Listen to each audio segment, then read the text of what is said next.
नमो नमः students, welcome back BBBN online class. बच्चों, हम पढ़ रहे थे चतुर्थ पाठः हास्य बाल कवि सम्मेलनम, यानी बाल कलाकारों का हास्य सम्मेलन था, कवि सम्मेलन था। ये हम पढ़ रहे हैं कि अलग अलग वेशभूषा पहने हुए चार बच्चे जो हैं, चार बालक जो हैं, बाल कवि जो हैं, वो मंच के ऊपर विद्यमान थे और श्रोताजन नीचे बैठकर उनको देख रहे थे और कोलाहल कर रहे थे। हमने यहाँ तक पढ़ लिया था। अब नेक्स्ट पढ़ते हैं कि भारत के जो महान हास्य कवि धुरंधर हैं वो वहाँ पर मौजूद हैं, तो करतल ध्वनियों से उनका हम स्वागत करते हैं। ठीक है, फिर है गजाधर है, यानी गजाधर नाम का कवि आता है। सर्वेभ्यो अरसिकेभ्यो नमो नमः है। सर्वेभ्यो यानी सभी, अरसिक जनों को मेरा नमस्कार है। अरसिक यानी नीरस लोग, जो नीरस लोग होते हैं उनको बोलते हैं अरसिक। जो नीरस लोग होते हैं उनको क्या बोलते हैं? अरसिक। ठीक है, यानी अर्थात जो काव्य में जो रस लेते हैं वो तो होते हैं रसिक, और जो काव्य से जिनको कोई लेना देना नहीं होता है वो होते हैं अरसिक। तो उन सबको मेरा नमस्कार। प्रथमम तावद अहम आधुनिकम वेद्यम, सबसे पहले मैं, अहम यानी मैं, आधुनिकम वेद्य आधुनिक, वेद्यम यानी चिकित्सक, उद्देश्य स्वकीयम काव्यम श्राव्यामि, यानी सबसे पहले में है जो आधुनिक जो चिकित्सक होता है, आजकल का जो डॉक्टर जो होता है चिकित्सक वैद्य, उसको उद्देश्य बनाकर स्वकीयम अपनी खुद का बनाया हुआ क्या काव्यम श्राव्यामि, खुद का काव्य, स्वकीयम यानी अपना, स्वयं का बनाया हुआ आपको सुनाता हूँ। ठीक है, तो क्या सुनाता है? वेद्यराजे नमस्तुभ्यं यमराज सहोदर यमस्तु हरति प्राणान वेद्ये प्राणान धनानि च सर्वै उच्चै हसन्ति, यानी वो बोलते हैं वेद्यराज नमस्तुभ्यं, है वेद्यराज, है चिकित्सक, आपको नमो नमः, आपको नमस्कार। यमराज सहोदर है, सहोदर यानी भाई, किसके? यमराज के, कि हे वेद्यराज, हे यमराज के भाई, आपको नमस्कार। क्यों यमराज के भाई क्यों बोला है उनको? सहोदर यानी भाई। तो वैद्य चिकित्सक को क्यों बोला है यमराज के भाई डॉक्टर को? यमस्तु हरति प्राणान वेद्य, यानी यम तो क्या करते हैं? प्राणों को ही हरते हैं। हरति प्राणान, यमराज जो आते हैं ना, यमराज को जानते हो आप, जिससे हमारे प्राण हरने के लिए जो आते हैं वो यमराज जी होते हैं। ठीक है, तो यमराज तो केवल प्राणों को ही हरते हैं। वेद्य प्राणान धनानि च, और जो आजकल का जो आधुनिक चिकित्सक है वो तो प्राणों का भी हरण कर लेता है और धन का भी कर लेता है, अर्थात व्यक्ति मर जाता है, उसका अच्छे से इलाज नहीं होता है और हमारा धन भी वो ले लेता है। इसलिए उसको किसका भाई बताया गया है? यमराज सहोदर है, कि हे यमराज के भाई वेद्यराज, आपको नमस्कार है, कि आप जो है, यमराज जो है वो तो केवल प्राणों का ही हरण करते हैं, प्राण ही ले जाते, लेकिन आप तो हमारे प्राण भी ले लेते हो और हमारा धन भी ले लेते हो। यह सुनकर के सर्वई उच्चई हसंती, सब लोग उच्चे स्वर में बहुत ज़ोर से हंसते हैं ठहाका लगाकर। कालांतक है, कालांतक है नेक्स्ट जो कवि होता है, बाल कवि, वो आता है।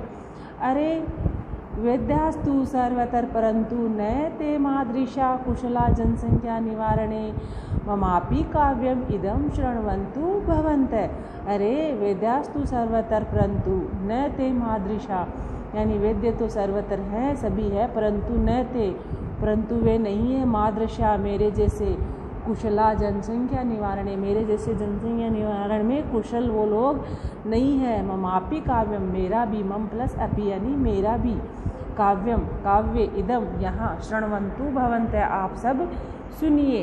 वो क्या सुनाता है? ये जब हंसने के हैं, नीति के विरुद्ध है सारे, केवल हंसने के पर्पज से ये, इनको आप सत्य मत मान लेना। ठीक है बच्चों।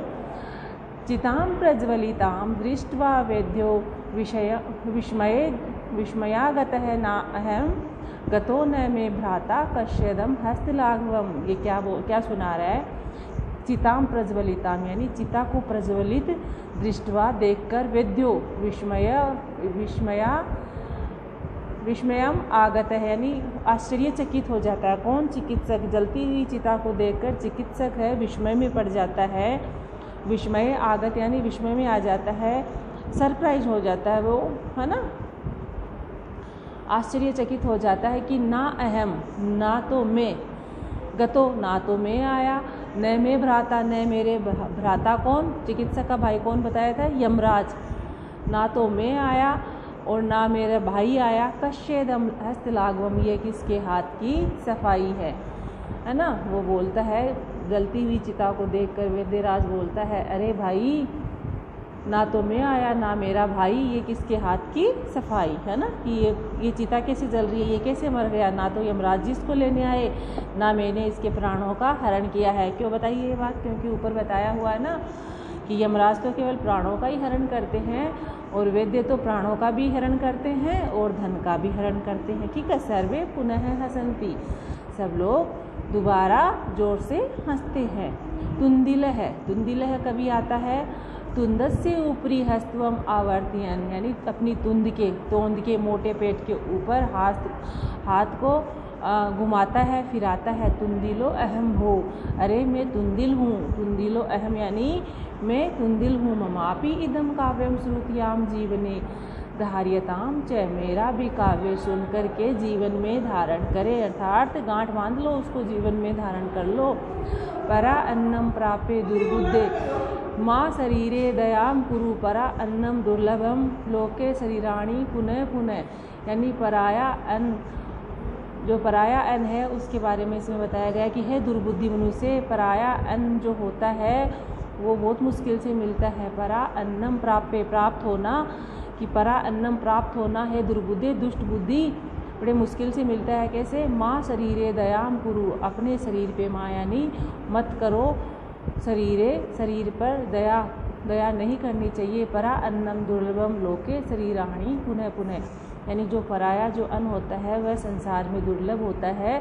और शरीर का क्या? शरीर तो हर जन्म बार बार जन्म लेता रहता है, बार बार आता रहता है। इसका कहने का तात्पर्य ये है कि जब भी हमें खाने की न्यूट्रिशन मिले, खाने का कहीं भी न्योता मिले, तो हमें अपने शरीर पर दया नहीं करनी चाहिए, वो ठूस ठूस करके खाना चाहिए। पराया अन्न जो होता है वो बहुत दुर्लभता से मिलता है, ये ऐसा बता रहा है। क्योंकि ये तो हंसने के हिसाब से इन्होंने काव्य बनाए हैं ना, एकदम से जो नीति विरुद्ध जो बातें करी गई है, हमें ऐसा नहीं करना चाहिए ना। किसी का खाने पे अगर बुलाया तो बहुत सारा थोड़ी ना खाना चाहिए, इतना कि एकदम से ही शरीर ही खराब हो जाए। लेकिन इसमें हंसने के पर्पज़ से ये चीज़ें बनाई गई है, जो आजकल के लोगों के लिए व्यंग्य किया गया है। कि कुछ लोग ऐसे होते हैं कि जिनको इन्विटेशन मिलता है, खाने का निमंत्रण अगर मिलता है, तो अपने शरीर पे दया नहीं करते, वो ठूस ठूस कर खाना खाते हैं। बहुत ज़्यादा ऐसा खाना खाते हैं कि उनका शरीर खराब हो जाता है। जैसे वो खा के नहीं जी रहे, मतलब वो खाने के लिए ही जी रहे हैं ना, जीने के लिए नहीं खाते हैं। ऐसे कुछ लोग खाते हैं खाना। तो इसमें बताया गया है, उनको ही संकेत करके, उनको ही माध्यम बना के बताया गया है कि यह दुर्बुद्धि मनुष्य, पराया जो अन्न होता है वो तो बहुत मुश्किल से मिलता है, वो तो बहुत दुर्लभ है। तो पराया अन्न देख करके अपने शरीर पे दया नहीं करनी चाहिए, उसको बहुत ज़बरदस्त तरीके से उसको खाना चाहिए, खूब मन लगा के उसको खाना चाहिए। क्योंकि शरीर का क्या है, वो तो पुनः पुनः है शरीराणी, लोक में दोबारा दोबारा जन्म लेता रहता है। तो शरीर पर दया नहीं करनी चाहिए, है ना। ऐसे व्यंग्य किया गया, उन पे अट्टहास किया गया है इसमें। सर्वे पुण्य अट्टहासम कुर्वन्ति, सभी जोर से अट्टहास लगाकर जोर जोर से हंसते हैं। ठीक है। फिर आता है,